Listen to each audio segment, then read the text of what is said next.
Chapter 40. Recordings in the USB flash drive. Hiroshi had assumed that with his superior physical attributes compared to an ordinary person, he could easily defeat Christopher.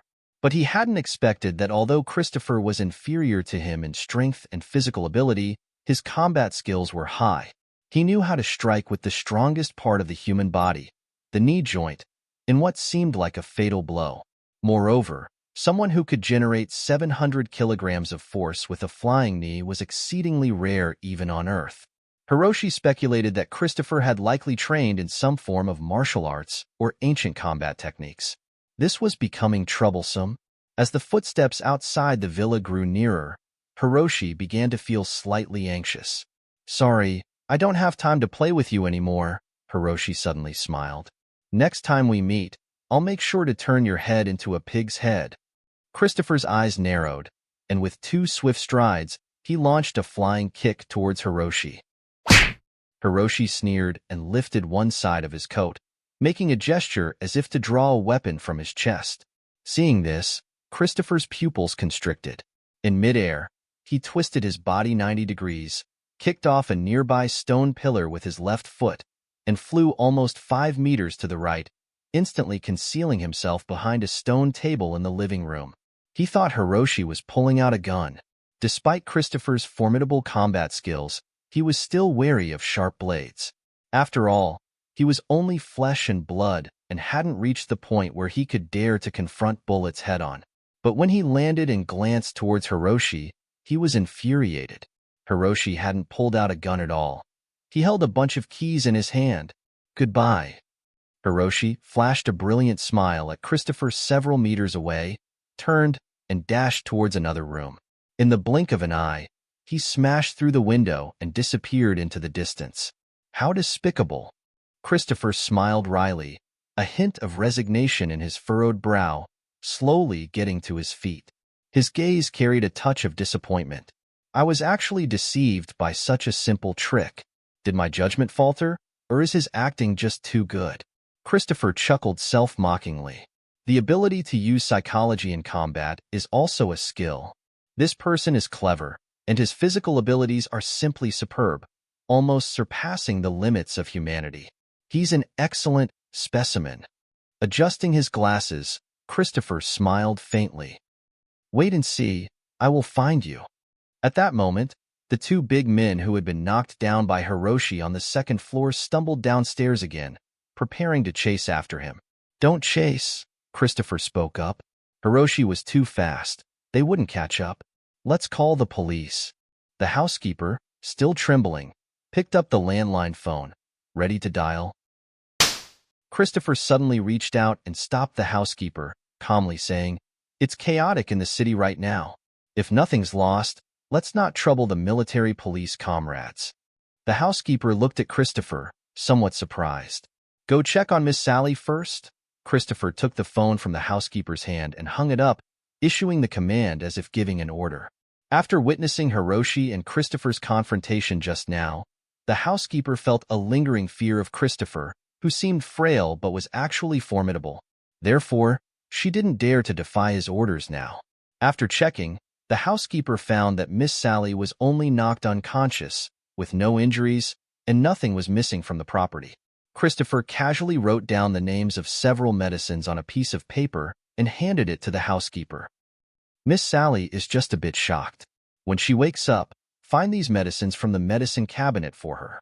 I've already written the doses." "Thank you. Thank you." The housekeeper hurriedly expressed her gratitude. "If it weren't for you tonight, who knows what might have happened? The world is really chaotic. Tomorrow, I must complain to the security team." Just then, Eddie rushed over, looking very flustered. "Mr. Christopher, something's wrong. I just checked. The USB flash drive in your room is missing." Christopher's expression froze. Hiroshi raced back to the farm on his motorcycle. In his palm was a USB flash drive he had casually picked up from the room he left in the villa. It wasn't entirely his fault. The USB flash drive was plugged into the laptop right next to the window. When Hiroshi stepped on the windowsill, the USB flash drive was right within his reach. Although tonight's visit to Sally proved that he hadn't been exposed to the eyes of Stardust Corporation, Hiroshi couldn't guarantee that they wouldn't find any trace of him sooner or later.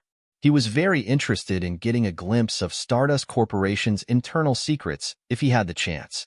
Due to the world's cataclysmic changes, apart from the central city where people queued up to buy food even after midnight, no one dared to go out in South City.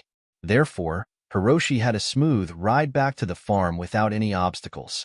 He quietly pushed open the gate, trying not to make any noise. But Benji still heard a slight sound and rushed out from Kiko's room, looking fierce. However, when he saw it was Hiroshi, his attitude immediately changed. He wagged his tail and licked Hiroshi's hand vigorously. Hiroshi patted Benji's head and then took off his coat and mask. He glanced quietly into Kiko's room and saw the little one sleeping soundly. He smiled faintly, turned, and headed to his own room. Skillfully, he turned on the computer, disconnected the internet cable, and plugged in the USB flash drive. He was concerned that the USB flash drive might have a tracking code, so he disconnected the internet beforehand. Even if he accessed the contents of the USB flash drive on the computer, it wouldn't be leaked through the network. In this age of abundant information, personal privacy was just a joke. No protective software was reliable. Only disconnecting from the internet was the best way to maintain secrecy. In fact, Hiroshi was right in doing so. If he hadn't disconnected the network in advance, the moment he inserted the USB flash drive, Christopher could have located Hiroshi's position through the USB flash drive's automatic data feedback. It wasn't just a storage device. It was more like a multifunctional subdrive. Its location and data were completely controlled by the master drive. The master drive could freely modify the data within the subdrive, but it required a connection to the computer network to do so. If the network was disconnected, this function would be rendered useless, turning it into an ordinary storage device. At this moment, Hiroshi's computer displayed that the USB flash drive had finished reading. He casually clicked on a file in the USB flash drive, a double helix gene arrangement diagram. Below it was labeled Experimental Notes. At the very top of a series of data, there were some introductory words. As Hiroshi read on, the text that met his eyes froze him.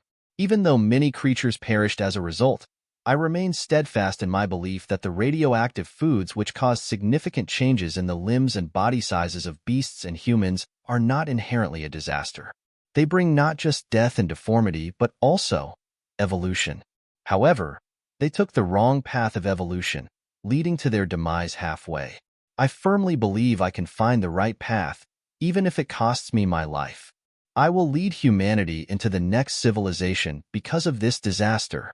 At that time, humans will no longer be separated by terminal illnesses, premature death due to congenital deficiencies, or seen as burdens due to insufficient strength. They will be able to match tigers and leopards, even gods, with their strength, and their lifespan will extend to 300 years. I call it the Age of the Gods. This is an unknown and rugged path of darkness ahead. Endless challenges await me, and perhaps I will fall into an abyss with my next step. But whether I am greeted by death or supreme glory at the end of this road, I can no longer turn back. Ahead lies darkness, behind, the abyss. I have no way to retreat. November 21st, 2046. Christopher.